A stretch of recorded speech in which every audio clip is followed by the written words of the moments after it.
What is up mga kapulutan? For today's video, mamumulutan tayo ng isang napakasolid na pulutan. Fried kokak or fried palaka. Siguradong mapapa alright ka. Tag-ulan pa rin kasi dito sa La Union, kaya marami pa rin lumalabas na palakang bukid. Minessage nga ako ng isa sa mga follower ko dahil marami daw nahuli yung asawa niya. Agad-agad akong pumunta para bumili ng 1 kilong palakang bukid. Sa halagang 300 pesos, ito yung nakuha ko. Sheesh! Solid na solid mga kapulutan. Pagkawi agad kong hinugasan yung palaka, saka natin prepare yung pang-coat. All-purpose flour, tapos isang paketing breading mix, salt and pepper. Yun lang mga kapulutan. Basic na basic. Saka mo imekos-mekos insan. Alright.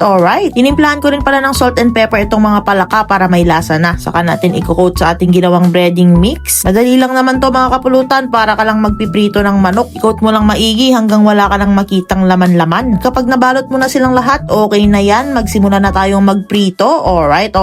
Syempre pag prito ang usapan, hindi magpapahuli ang Uncle Tom cooking oil. First class yan. Ito talaga yung ginagamit ko pag nagpiprito ako, pati na rin ang paggisa. Kaya kung ako sa'yo, bumili ka na ng Uncle Tom cooking oil. Available siya sa mga supermarkets dito sa La Union. At pati na rin sa mga palengke. At kung gusto nyong magnegosyo ng Uncle Tom products, i-message nyo lang ang kanilang FB page. Hindi lang mantika ang meron sa kanila. Meron silang toyo, suka, patis, bagoong, at marami bang iba. Alright.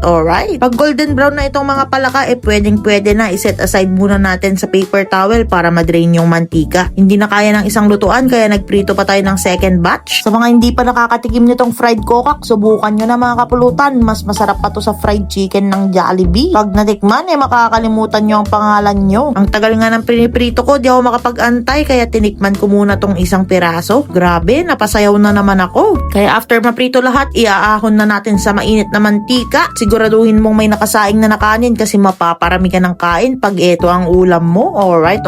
Syempre, masarap din tong pulutanin. Partneran mo ng Uncle Tom sukang Ilocos na gasang spice turmeric vinegar, mapapa alright ka talaga dito. Timplado na yan, may turmeric, chili, pepper, garlic, at marami pang ibang rekado. Solid na solid sa usawan to sa kahit anumang prito. Lalo na dito sa ginawa nating fried kokak. Best partner talaga to. Sheesh! Talagang mapapasayaw ka dito, kapulutan. Alright.